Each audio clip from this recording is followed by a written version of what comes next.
Un caluroso y fraterno saludo le damos a todos los amigos que nos sintonizan por la frecuencia de Radio Espíritu Uruguay. Desde la mayor de las Antillas, Cuba, se engalana con exquisita fragancia nuestro espacio Violetas para Amalia, un programa dedicado a Amalia Domingo Soler, la dama del espiritismo o cronista de los pobres. Estaremos nutriendo nuestra alma con sus memorias y sus obras, fuente de incalculable valor para las diferentes generaciones de espiritistas. Acompáñanos y queda con nosotros Walter Pérez y quien les habla, Blanca Rosa.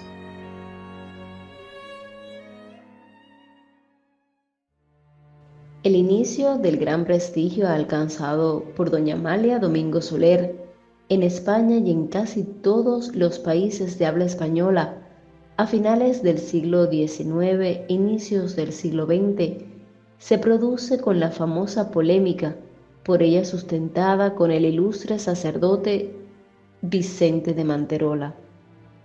Amalia defiende los principios de la doctrina apoyándose segura en las obras de Allan Kardec y esclarece meridianamente cada uno de los puntos más importantes de la exposición del sacerdote. La táctica limpia y sana de Amalia obtiene un gran triunfo, pues ocurriendo el hecho propicio de que la publicación que daba acogida a sus artículos no era de tendencia espírita, siendo sus lectores de todas las corrientes idealistas, a la altura en que ella pone en su mira la firmeza de sus conceptos, era una cosa seria. Al comenzar el año 1879, publicó Manterola El Satanismo, o sea, la cátedra de Satanás, combatida desde la cátedra del Espíritu Santo, refutación de los errores de la escuela espiritista, y Amalia empezó a refutar dicha obra el 5 de marzo del mismo año, escribiendo 46 artículos que coleccionó con los anteriores el editor don Juan Torrens, que publicó un libro titulado El espiritismo refutando los errores del catolicismo romano. Nos diría Amalia en sus memorias: así terminó mi primera polémica con un sabio de la iglesia romana. Gracias a Dios, los buenos espíritus no me abandonaron un solo instante, y la que estaba condenada por las religiones a pedir una limosna en la puerta de la iglesia, redimida por su trabajo, elevaba un himno al progreso universal. Mis escritos despertaron la curiosidad primero, la atención después, y muchos indiferentes quisieron saber entonces lo que era el espiritismo. Fue en el mes de mayo de 1879 que el doctor Luis tocó a la puerta del aposento de Amalia.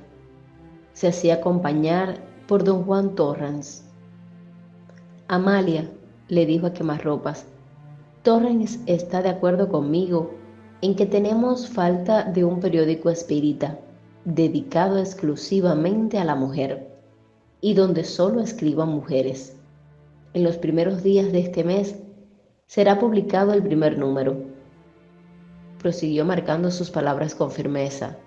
Ya que estás avisada, escribe el artículo de fondo.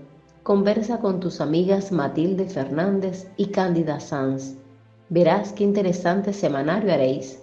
Saldrá los jueves, dijo dando por terminado lo que tenía en mente.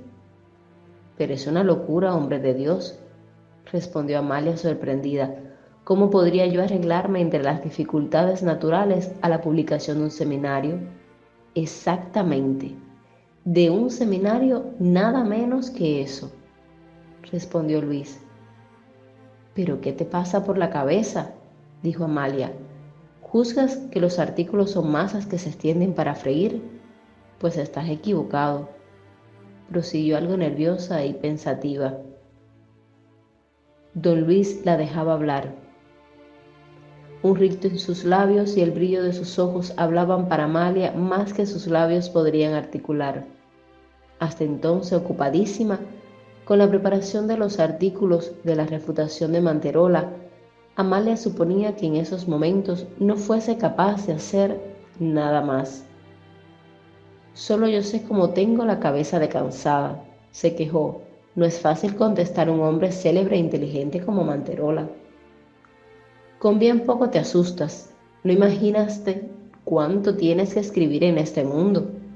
Yo puedo suponer, dijo con firmeza don Luis.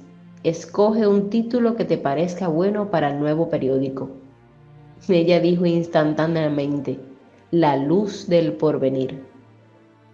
Fue como si las palabras brotasen de su boca, de modo que ella misma se cayó sorprendida.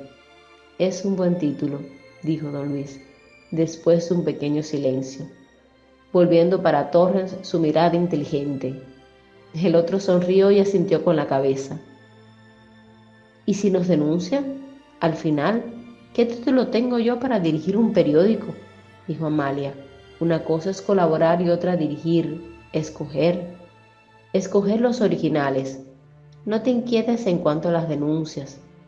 No tendrás otro trabajo sino el de escribir. Torrens cuida de la parte material y yo la propaganda y conseguiré los suscriptores, dijo don Luis sin pestañear. ¿Y entonces? ¿Está hecho el trato? En la mente de Amalia había un vórtice, donde las ideas rodaban en desorden.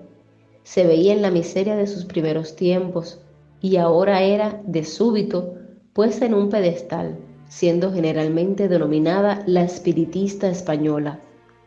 En su retentiva volvía a ver el imponente palacio donde iba a mendigar una porción de cocido. Retrocedía a los momentos en que enfrentó las eminencias eclesiásticas, las autoridades relevantes de la Iglesia Católica.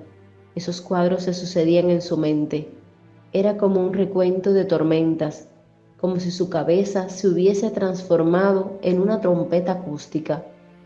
Se quedó mirando a don Luis mientras éste se apartaba en dirección a la puerta.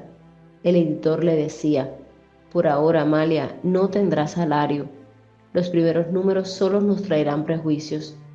Cuando hubiésemos pagado los gastos, tal vez sea posible pagarte. Torrens poseía en la calle Triunfo, número 24 de San Martín de Provenzals, además de una importante gráfica, la Librería Espírita Española, destinada a la venta a los distribuidores y al público de libros espíritas escritos en el país y en el extranjero. Hombre entusiasmado con las ideas espíritas, no ahorraba esfuerzo a favor de su difusión. Se cerró la puerta del cuarto y para Amalia se abrían los portales del mundo. El día 22 de mayo de 1879 fue entregada a la crítica popular La luz del porvenir. El porqué de nuestro lanzamiento es el título del primer número. El título de nuestro humilde seminario, decía el texto, responde a esta pregunta. Surgimos para decir a los hombres, mirad el futuro. ¿No veis entre las brumas del mañana un rayo de luz? ¿No veis cómo algunas inteligencias entorpecidas por el sueño de los siglos se van despertando lentamente? Miran el sol, cierran los ojos deslumbrados y vuelven a abrirlos, mirando alrededor para convencerse de que no sueñan. Y al persuadirse de que están despiertas, se maravillan, dan un paso, retroceden y emprenden nuevamente el camino, deseosas de ver más cerca la luz. ¿No ves cómo algunas imaginaciones mueven sus mejores fuerzas leyendo, comentando, analizando, apelando para su razón y lucidez, de modo a seguir sin vacilaciones la senda del progreso universal? Quien no reconoce que el hombre de hoy ya no guarda en su mente la crédula convicción que no caracterizaba ayer, cuando creía en el Dios del exterminio porque le decían, creed o muere, en cuanto hoy el progreso murmura en sus oídos, lee bien deprisa y crecerás. La luz del futuro va disipando las nebulosas del pasado y solo permanece una bruma que paulatinamente se va deshaciendo bajo los vivificantes rayos de la verdad. Un reflejo de ese foco luminoso, una orla de esa irradiación universal, una pequeña onda de luz espírita He ahí la presente publicación. Nuestro único propósito es decir a los hombres: ¿queréis ver? ¿Queréis leer? ¿Queréis estudiar? Nosotros os diremos dónde encontraréis obras filosóficas que llevarán la paz a vuestros corazones y la esperanza a vuestra mente. Guías humildes, pero de muy buena voluntad, os indicaremos las cumbres más elevadas, de donde podréis descubrir los vastos horizontes, y os diremos: deteneos, mirad, contemplad y bendecid las numerosas maravillas de la creación. Leed el gran libro sin prólogo y sin epílogo. Lo escribió el eterno historiador de los siglos. Leed, leed en la naturaleza, pues esta es el álbum de Dios. Esto quiero deciros. Es el final del artículo, el modesto semanario, La Luz del Porvenir. Constantemente y con la firma de Amalia Domingo Soler, se leen los artículos portadores de la idea de Dios. Uno de ellos, mencionando que se trata de una comunicación del espíritu de Goethe, dice lo siguiente: la idea de Dios ha sido extremadamente mal comprendida por aquellos a los cuales cupo el encargo de instruir al pueblo. Lo elevan demasiado alto y lo humillan enseguida hasta la sordidez. Exaltan su bondad y enseguida, sin piedad, lo colocan entre los hombres más bárbaros, crueles e injustos. El espíritu humano no podía, pues, concebir a Dios. Cuando se habla de su bondad, estaba demasiado distante para que lo alcanzase, y cuando se hablaba de su juicio, venganza y castigo, estaba demasiado a ras para que se pudiese descender hasta él. La ciencia, dice rematando, es el análisis de Dios y de la oración. El artículo, que ocupaba casi 3 páginas de la revista, que tenía apenas 8, tapa colorida, formato 25 por 18, mereció el honorífico premio de ser denunciado a la policía de imprenta de Alfonso XII, puesta en las manos del clero. Fue condenada a una suspensión de 42 semanas, lo que ocurrió al ser publicado el tercer número, con fecha del 5 de junio. El segundo número es fechado el 29 de mayo. Revisando la parte medular del texto de la primera edición, se puede leer un artículo titulado Progreso. Su autor es una de las colaboradoras mencionadas por Yash, María Fernández y Casanova. El trabajo de esa colaboradora, de la cual nada se encuentra en el número siguiente, buscaba despertar en la mujer de su tiempo la idea de la evolución en el ámbito estrecho en que vivía. También daba énfasis a la doctrina a la cual servía.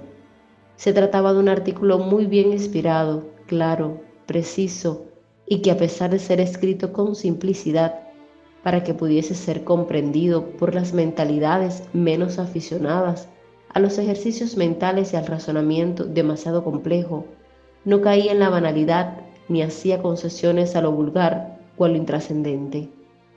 Completan ese primer número una poesía de Amalia, La Oración, otra firmada por Leila, titulada La Sombra de la Vida, completando así el material de modos aprobados por su flamante directora.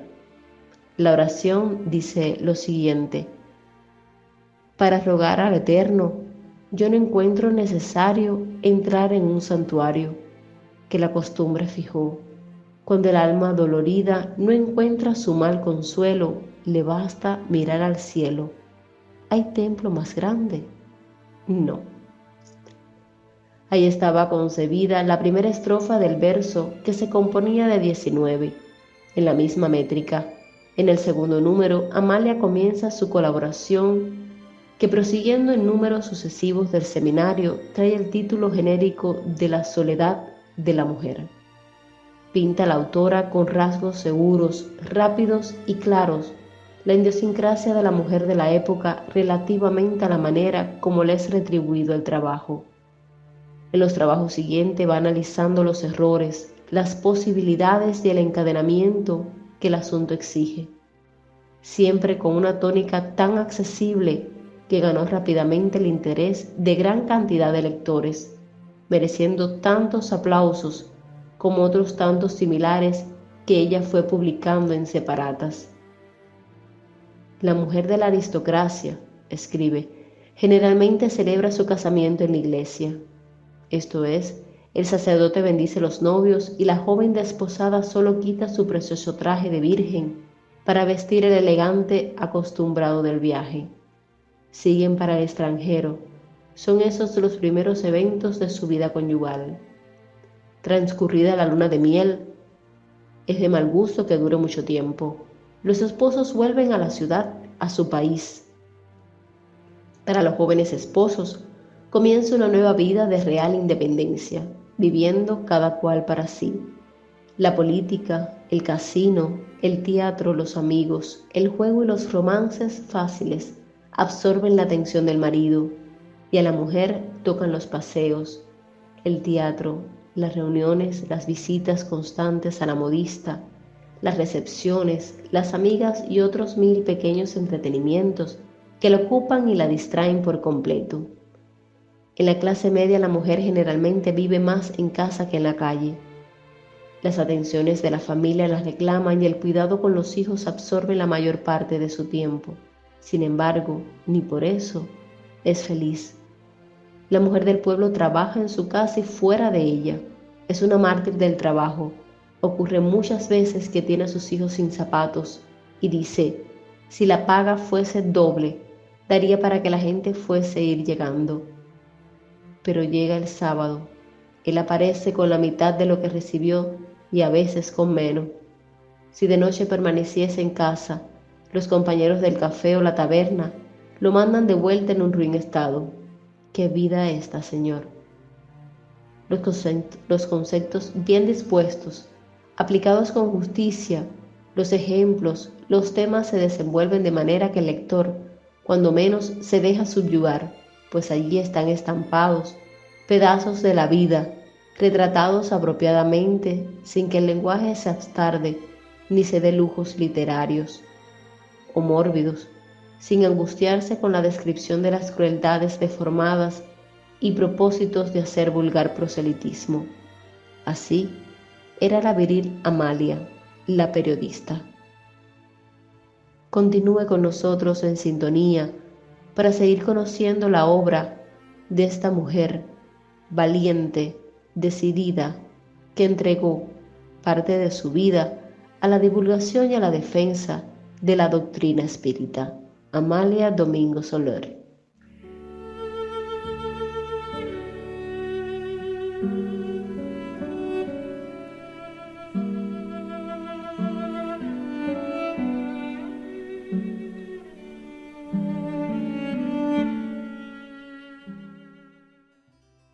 Violetas para Amalia, un programa dedicado a conocer un poco más sobre la vida y la obra de la cantora del espiritismo Amalia Domingo Soler, a través de su emisora amiga Radio Espírita Uruguay. En esta emisión, amables oyentes, estaremos compartiendo un poco sobre la obra de Amalia, específicamente de su epistolario.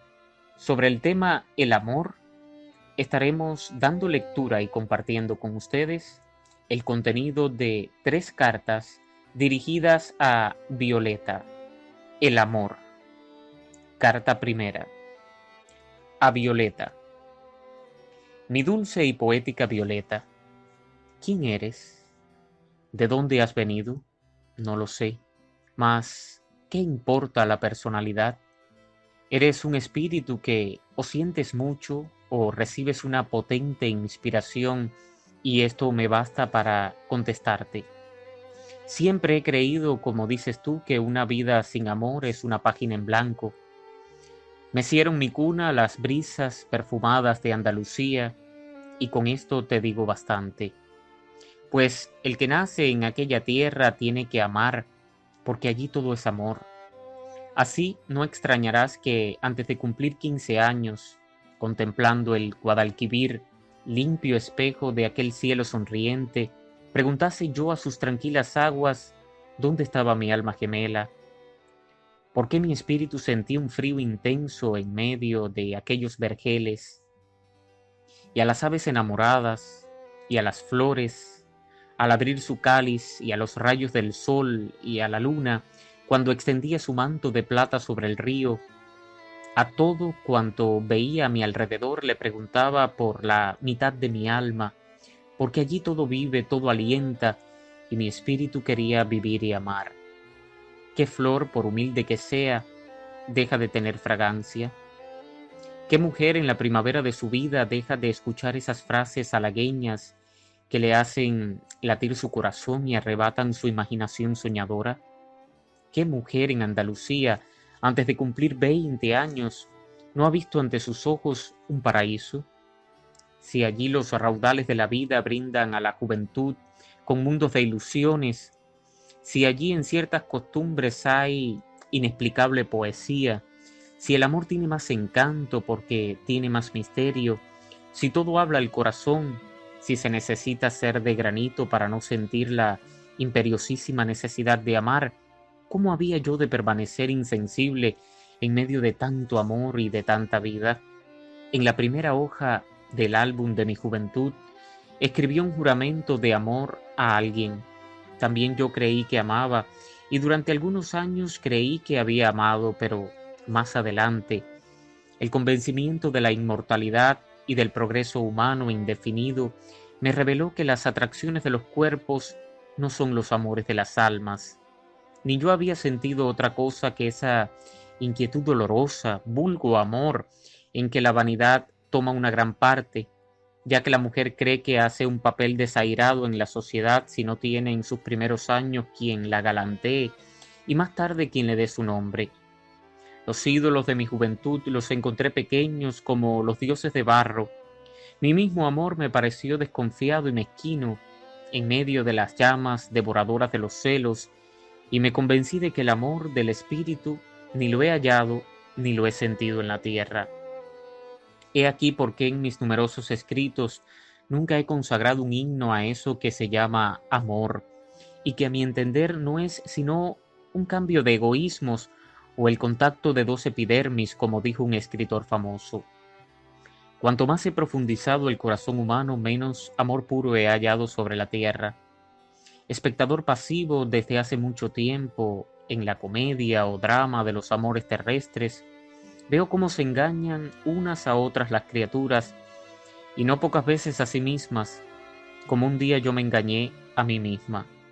Leo atentamente en esos volúmenes humanos que se llaman familias y descubro que, salvando rarísimas excepciones, la del matrimonio es la cruz más pesada de la vida, lo mismo para el hombre que para la mujer, y que la decantada paz del hogar no es sino la tolerancia de mutuas imperfecciones y defectos. Los unos y los otros suelen decir de este modo: mi esposo es bueno, no me puedo quejar de él, pero siempre ha de pasar con la suya. Tenemos paz porque yo a todo digo amén, y cuando uno no quiere, dos no riñen. Además, es soberanamente descuidado en sus negocios, y más que de ellos y de mí, se ocupa de la política. Si los dados se jugaran dos veces, en fin, ya no tiene remedio. Mi mujer es incapaz de faltar a sus deberes, es honradísima, pero tiene la pobre una inteligencia tan escasa que no puedo hacerme comprender por ella, ni hay quien la saque de sus rosarios y de sus letanías. Para evitar disgustos la dejo hacer, pero entre ella y yo hay 1000 leguas de por medio. Los hijos murmuran de los padres, los unos los encuentran avaros, los otros los acusan de poco complacientes porque no satisfacen sus caprichos o porque los privan de asistir a fiestas y devaneos. Tampoco los padres suelen estar satisfechos de sus hijos, y las madres, con ser más indulgentes, no dejan de quejarse de la ingratitud de sus hijas. Así, ante estos cuadros reales de la vida, ¿cómo quieres, Violeta, que yo entone himnos al amor? Si cuanto más le busco, menos le encuentro, y cuando dos seres llegan a quererse con delirio, se vuelven tan egoístas que se olvidan de las demás afecciones. Hay nada más triste que ver a una joven casarse muy enamorada y dejar su hogar sin sufrimiento mientras Su pobre madre contempla el blanco lecho de su hija murmurando: ¿se fue? Y si no se va y todos viven en familia, no tarda en iniciarse la guerra sorda y terrible de las disidencias domésticas, guerra que ha dado vida a dos adagios tan populares como verdaderos: quien hizo el casamiento, hizo el separamiento, y casado, casa quiere. En una humanidad cuyos individuos necesitan vivir separados los unos de los otros para tener paz, ¿cómo podría yo inspirarme para cantar al amor? No, es imposible. El amor que mi alma concibe no está en la tierra. Y no creas que esto es romanticismo, ¿no? He hecho mis estudios en la prosa de la vida, especialmente entre los desheredados, los proletarios, y he visto cómo los unos se estorban a los otros, cómo los pobres ancianos son una carga pesada para la familia cuando ésta carece de recursos. El espíritu pensador siente un frío horrible al descender a estos hogares donde viven reunidos los cuerpos y separadas las almas. Yo he dudado de todo hasta que comencé a conocer el espiritismo.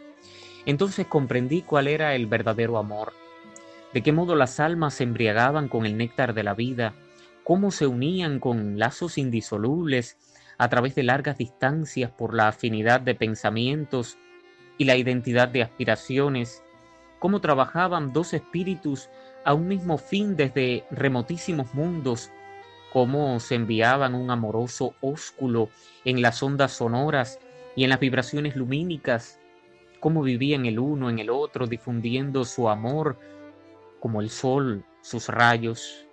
Ah, Violeta, cuánto he aprendido en las inspiraciones de los espíritus invisibles, cuántas esperanzas me han hecho concebir, cuántas realidades maravillosas han despertado mi asombro, qué amor tan inmenso el de los seres que nos envían su influencia misteriosa desde las regiones de la luz. ¿Ves la distancia que existe entre el infusorio y el hombre? Pues mucho mayor aún es la que media entre el amor de la tierra y el amor de los espíritus. La mujer y el hombre juegan el uno con el corazón del otro y cuando lo han roto en 1000 pedazos como rompen un juguete los niños, van en busca de otro corazón sin derramar una lágrima a la memoria del que destrozaron. El amor existe puesto que la creación es toda amor.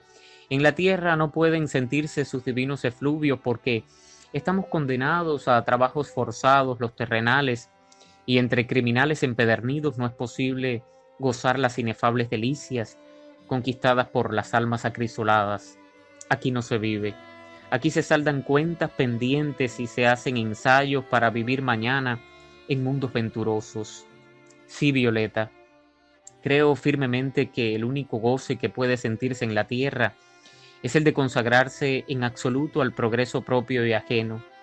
Y como la regeneración social ha de comenzar individualmente, necesario es que cada uno cargue con la cruz de su imperfección y siga por la calle de la amargura con ánimo sereno, en la esperanza de que el amor existe en el universo, puesto que su ley es el amor, de que la felicidad no es un sueño, porque el progreso indefinido no es una utopía, de que los espíritus en el cumplimiento de leyes eternas han de unirse atraídos por sus virtudes, y ante el infinito de la vida, ¿qué son las miserias humanas y algunos años de sufrimiento?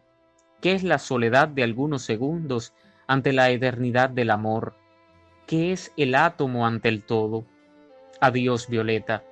En lo que me resta de vida terrena, no entonaré himnos al amor, pero sí diré y demostraré con acopio de datos que el progreso es el encargado de conducir al hombre al puerto de la felicidad.